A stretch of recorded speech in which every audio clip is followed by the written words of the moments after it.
Whether the designers behind them have an excellent existing portfolio, or if it's the next entry in a beloved series, or if the theme just offers something fresh, all of the entries in today's video are worth keeping an eye on as we move through 2024.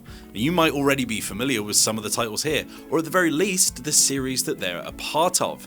But hopefully this is an opportunity for you to discover a load of upcoming board games to pick up throughout the upcoming year. From reimaginings of popular releases to entirely fresh franchises, I'm Wills from Dicebreaker, and here are 13 upcoming board games for 2024 that you definitely shouldn't miss. This video is sponsored by Veil of the Eternal Night, bringing Castlevania-inspired vampire horror to D&D 5e. Kickstarting from the 30th of January, check the link in the description below for more. In Skyrise, players are competing to achieve the seemingly impossible, to build an entire city capable of floating in the sky. As one of several rival inventors, the upcoming board game sees players constructing various buildings atop a floating platform with the goal of earning as much prestige as possible. Now, prestige can be acquired in a number of ways. When players place bids on the building spaces on the floating island, they'll be able to construct a tower. Each space on the island will require players to bid a certain amount, needing to think carefully about which spaces to invest in. Players can build short, medium and tall buildings, with higher buildings granting them more prestige. Skyrise is played over two eras. The beginning of the second era will unlock players' specific wonder, which, when built, will grant them different abilities depending on the type of wonder card they've chosen. This could help players to achieve their secret objective, which will grant them additional prestige. Whichever player has the most prestige by the end of the second era wins. Skyrise features an imaginative theme with a straightforward gameplay loop, making it an accessible experience for all kinds of players. Eerie Idle Games come flying out the gates this year with their first ever release, and boy is it going to be a smash hit. The Old King's Crown is an absolutely beautiful strategy board game that fuses card play elements from games like Magic the Gathering and Marvel Snap to the complex area control of obvious inspiration Oath from Cole Wehrle. This all combines to create a fascinating asymmetric area control puzzle with plenty of bluffing and betting. With 4 unique and asymmetric factions vying for control of a richly detailed and gorgeously illustrated world, this one is sure to be on a lot of people's radars. And I don't even have to tell you everything about it because we've got a full learn and play video right here on Dicebreaker's YouTube video that I've hopefully remembered to add a card for right here, but if not, then just search it. It'll be fine. Ark's collapsing conflict in the void has gone through a lot of iteration over the years, as Cole Wehrle, best known for designing Woodland Warfare board game Root, has taken his upcoming game in several different directions. Taking place in a science fiction universe, Ark sees players becoming the leader of a series of factions. Unlike in Root, these factions don't have their own unique playstyles and victory conditions. Instead, players shape their own experience of their game by pursuing the various public and private goals featured in each playthrough, dealing with the consequences of their actions as they do. In the iteration of Arks that we played back in 2022, the element we most enjoyed was the game's trick-taking system, which determines turn order and the actions available to players. Every round is led by a player whose card dictates what the others can do, with the requirement of following or copying if the other players don't have the right cards. This system made for a really compelling gameplay system, forcing players to carefully plan their strategies around what they have in their hand and what card they think the current leader will play. Now, Arks may be released this year, hopefully with more meat on its bones than the previous version that we've played, though it hasn't yet delivered on its original promise of a story-driven galactic exploration game. With its strong gameplay mechanics and a tried and tested designer behind the wheel, Arks could be the next great board game from Wehrle. Based on the Manifest Destiny comic book series by Chris Dingus, Core of Discovery, a game set in the world of Manifest Destiny, has players exploring the North American continent as Lewis and Clark's crew. The continent of this comic book franchise is not the one that most people are familiar with, as it's overrun by dangerous and terrifying monsters. In Core of Discovery, players will be able to explore one of several different map layouts, each with their own unique challenges. The co-op board game will have players hunting and killing various monsters that have taken up residence across the land. Additionally, players will need to complete a series of daily tasks that often require them to find and gather essential resources that they'll find across the map. Discovering the location of the resources will test your puzzle-solving skills, with every new map requiring different solutions. The players will also be able to ally themselves with the American Sacagawea tribe for additional help. Experience this skybound comic book series brought to life by the co-designers of Junkar and Mind MGMT, Jay Cornier and Senfeng Lim. Cascadero is a new board game from Lost Cities and Tigris and Euphrates designer Rainer Knizia. The title has players serving as ministers to the new leader of a shattered kingdom with their goal of restoring harmony to the land. As the Cascadero's ministers, players are tasked with travelling across the land to meet with various towns and encourage their cooperation in a shared rebuilding effort. However, their people are not easily trusting. In order to acquire the confidence of the towns they approach, players will need to gather a collection of envoys or carry the seal of the El Cascadero to make contact with the towns. Players visit towns by putting their respective envoy adjacent to them, with players only scoring for their visits if they bring multiple envoys or a seal. Players will score more points by visiting towns that contain messengers or have a history of envoys arriving there. Depending on when players visit a town, they'll be able to trigger a scoring bonus by advancing that town's success column. The longer players wait to visit a town, the more they may gain when they do. However, players who decide to jump ahead may also have the opportunity to go to more towns overall, whilst the other players hold back and wait. As usual, it looks like Knizia has created yet another board game that will test players' strategies and reward clever plans in the most satisfying ways. In Catan, New Energies, players aren't trading with the classic sheep or wheat and brick. Instead, they're investing in various energy sources with the goal of creating a sustainable system. Set in a rather more modern approach to the Catan formula, New Energies seeks to provide players with a board game that outlines the current energy crisis and resulting climate change.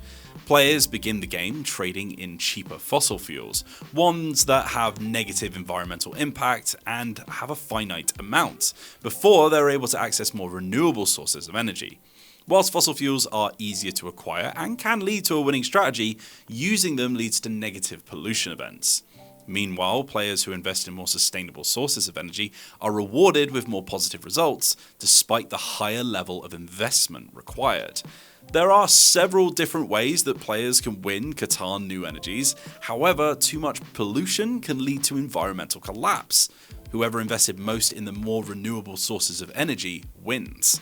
Catan Studio itself has attempted to make New Energies in an environmentally friendly way, such as reducing the carbon footprint created by making the game to ensure that the game's production methods match its message. There's no doubt that Gloomhaven is considered to be one of the best board games of all time, having spent 5 years sitting at the top of Board Game Geek rankings of greatest board games. Gloomhaven has more than earned its reputation as a great tabletop title. Well, if you're not familiar, Gloomhaven is a co-op board game set in and around a fictional fantasy city populated by all sorts of strange and interesting beings. As a group of adventurers, players are free to take on a wide selection of quests that will challenge their strategic thinking and teamwork skills to their limits. Players are able to take control of a variety of characters, each with their own unique abilities and approach to combat. If you've not managed to get your hands on it quite yet, which makes sense because it's very hard to come by and extremely expensive, then you've got the perfect opportunity this year as a second edition of Gloomhaven is set to be released. This second edition could be the definitive version of the dungeon crawling board game, featuring a ton of additional content that will apparently make it worthwhile for even people who have played the original. The various characters have been redesigned and rebalanced, as well as items and playable scenarios. Alongside this is a rewritten story, a collection of never before seen events, and a new faction reputation system. Even the artwork and miniatures have been given a fresh makeover. Gloomhaven 2nd Edition is either the perfect entry point for new fans or the ideal excuse for old players to get back into this fantastic board game. And yes, now there's even more stuff in one of the biggest boxes of all time. The most striking thing about Harvest is probably its gorgeous artwork, which more than successfully conjures up warm, wholesome vibes that transport you to the countryside. Beyond the game's charming presentation is an engaging gameplay loop that challenges players to apply their characters' unique abilities to become the most successful farmer possible. Players can choose between a selection of different characters, such as Leland the Frog and Penny the Pig, each with their own special power. These powers come in handy when players are choosing which spaces on the board to activate and tending to the crops on their farms. Every round will have players deciding which Sunrise card to pick, which will decide where they come in the turn order. On their turn, players can visit a location in the village of Furrowfield to perform an action or acquire a resource. Players will then need to work on clearing land to plant their crops in, as well as tending to them and eventually harvesting them. The more crops that players harvest, the more income they'll be able to earn, which they can then use to gain more stuff to help them grow even more. You can probably see where this is going. With the required funds, players may buy more building upgrades for their farm, thereby granting access to new abilities and powers that they can use to their advantage. Growing crops is also how players earn the points that they'll need to win the game. Whichever player has the most points by the end of the game is named the winner.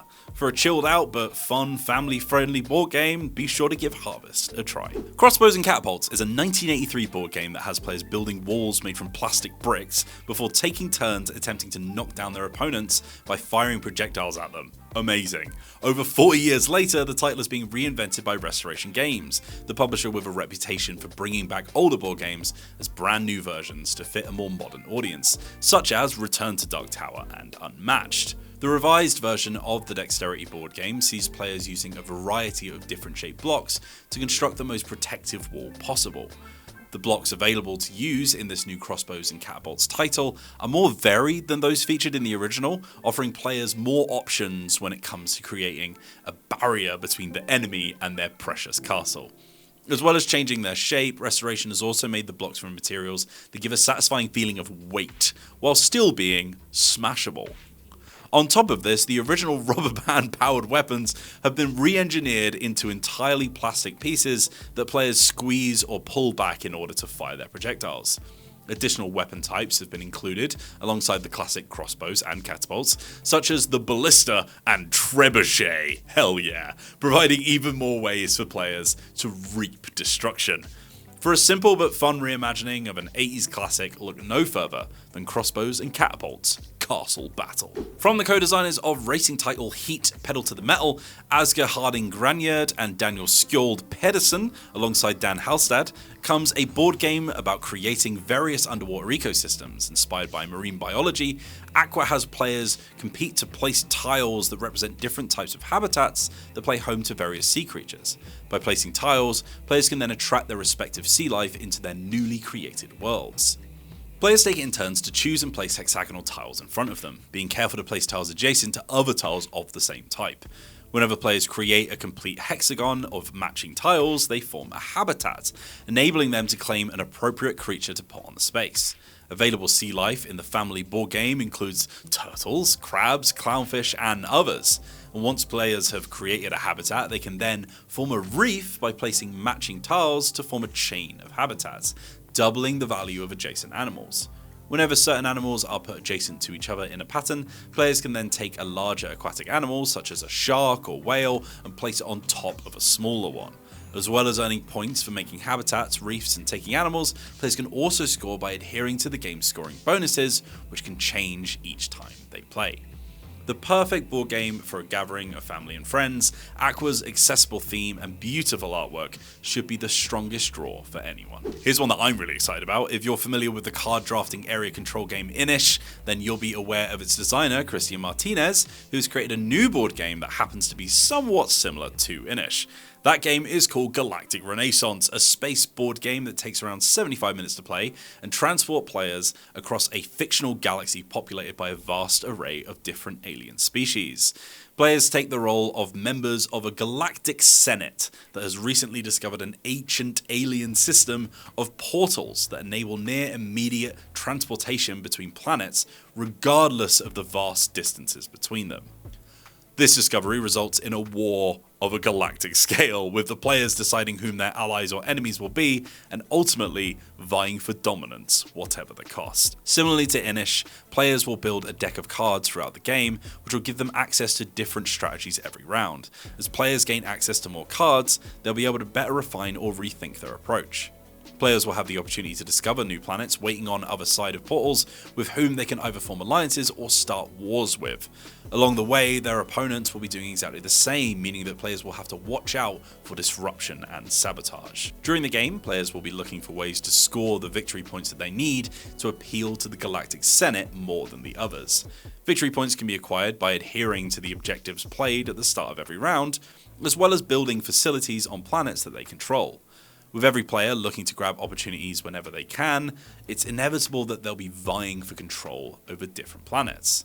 Players who love deep, strategic board games with strong themes should get their hands on a copy of Galactic Rennaisance this year. Originally a spin-off from Star Realms, Hero Realms has since inspired its own series of deck-building games, with Hero Realms Dungeons being the next iteration. A bigger and better version of the original Hero Realms, Dungeons has players battling each other or working together depending on their chosen game mode. Players will begin the game with their own deck of cards that they can use to fight their opponent, as well as gold that they can spend to acquire more cards. These cards can be bought from a shared market, made up of 80 cards with a total of 5 being available to buy from at any given time. Players are able to add to and customize their respective decks throughout the game, obtaining new abilities and strategies as they go. You've played a deck builder before, I imagine. The potential cards on offer include champions that players can summon and actions that they can perform, both of which can help them by granting more gold, combat prowess, or other useful effects. When they face off against opponents, players will need to attack them and their champions in order to reduce their health to 0 and win. Every player will start with different cards and abilities depending on their chosen hero, which include alchemists, barbarians, and others. As well as the standard player versus player mode, Hero Realms Dungeons comes with a co-op game mode that enables players to team up against hordes of monsters. Alternatively, players can choose to tackle a solo game mode alone. The co-op and solo mode includes a 12-part dungeon adventure that players can fight through like a campaign, experiment with building new decks to beat your opponent, or work with them for this new spin on the Hero Realms formula. The Undaunted series has remained one to watch thanks to its consistently brilliant entries. Beginning with the World War II set Undaunted Normandy, the franchise has since travelled to North Africa, Stalingrad, and even the skies during the Battle of Britain. The next release in the series aims to go even further afield to the moon itself with Undaunted 2200 Callisto. Set in an alternate future, Callisto sees players choosing between the security outfit for a major corporation or a mining collective based on the moon's surface, after a conflict breaks out between the miners and their employers. Depending on which side they choose to control, players will gain access to a unique arsenal of fighters, weaponry, and vehicles to deploy against their opponent. Players can move and command their units using their deck of cards, with each card representing a different unit. As every scenario progresses, players can acquire new cards and trash any they don't want. Only certain cards will be available for players to buy depending on their chosen faction, with players able to augment their strategy as they go. As well as troops, players' objectives will differ based on whatever side they're commanding, with every scenario offering a different set of objectives for each player to achieve. Whichever player successfully completes their side's objectives first will be the winner. Undaunted continues to provide an excellent mashup of deck building and wargaming titles with strong themes, and it doesn't look like Callisto will disappoint. Forsaken is described by publisher Game Trays as being a sandbox board game that's narrative driven, in which the players take control of characters and explore a fictional sci-fi world. As the respective characters, players will have a personalized storyline that can branch in different directions depending on their choices. Taking place on the fictional planet of Tyria? I don't know. Players will be able to explore a large map in order to complete their character's storyline. Tyria is a shadow of what it once was, having been strip-mined and left to decay, with its workers abandoned to attempt to make a life in what remains. The planet is now a lawless wasteland with various warring factions, nomads, and strange creatures wandering its deserts. This oasis of opportunity is open for players to explore, with 3 separate worlds featuring their own characters and locations for them to interact with. On their turn, players will be able to perform 3 actions, each of which, ideally, move them closer towards completing their character's goals. Along the way, players can hunt bounties, take jobs, perform good and bad deeds, all of which will contribute to their reputation. If you've ever wanted to experience a grand, open-world adventure in a board game, then be sure to not miss out on Forsaken this year. But just like with our RPG list last week, I'm sure there are so many other board games that we are missing off this list that you're excited about this year. So if you've got one that you want to shout out about, put it down in the comments below so that we can see it and that we can share all the knowledge with everyone in the community. Thank you so much for watching this video. Let us know which of the games in the list you're most excited about as well. Give this video a like, give it a little share around if you will, and and maybe give us a little subscribe so that you can see whenever we put a new video live.